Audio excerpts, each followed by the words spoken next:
तू घरे में करत करावत हुआ ना, वो ठीक ना है। का हो गले रे भौजी? सुना बोला। चूल्हा फूके फूके खाना बनवली आया सवा कैला देवरू अब ते देवरानी घरे गए सवा लैला देवरू।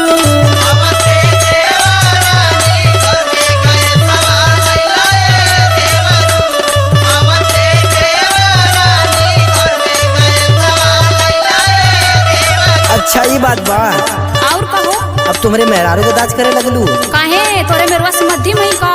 तो सुना, तू तो एकदम करिया पहले से झामर रहली रे बाबूजी।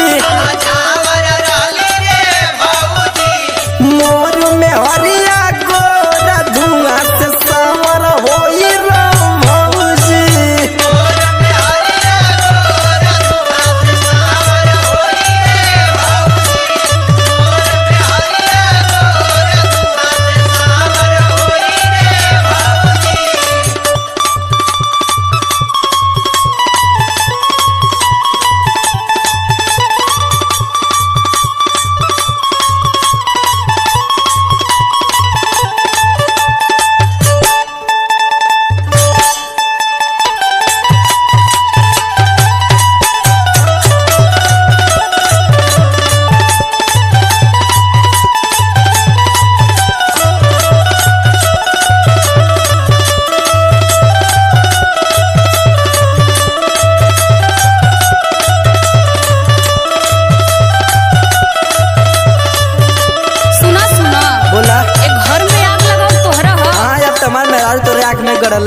हाँ जौन तू हमरे संगा करत रहला भुला गइला का कइली हो? तोहरा चलते घर भर कौआ हकनी कहे देवरू कौआ अब जनी बोली हाँ पढ़ के ढेर सोहनी सुनाए देवरू।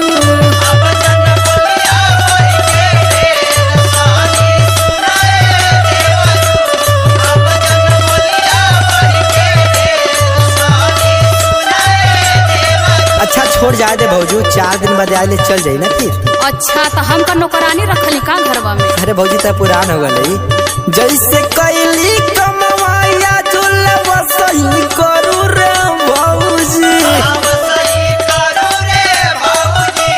मोर में हरिया नहीं हर के सुकुआ रहिया रे भौजी।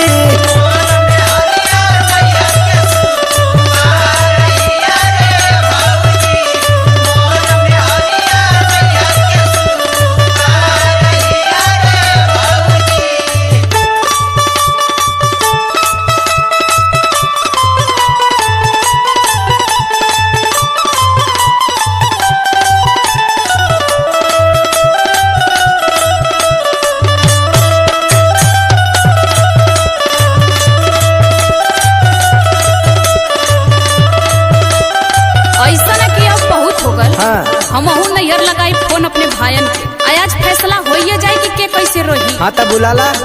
प्रदीप सतीश के दे हबो रहनवा सुनाए देवरू मानव नाही प्रिंस तोहार कहनवा सुनाए देवरू।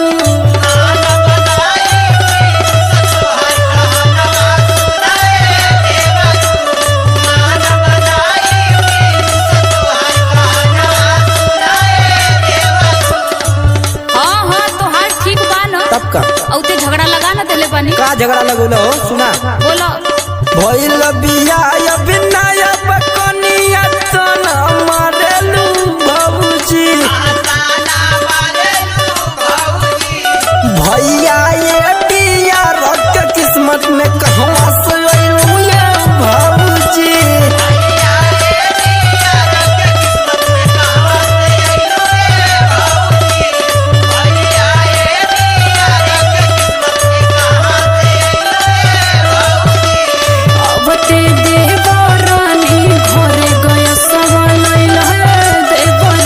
मोर में हरिया तोरा धुआं से सावर होई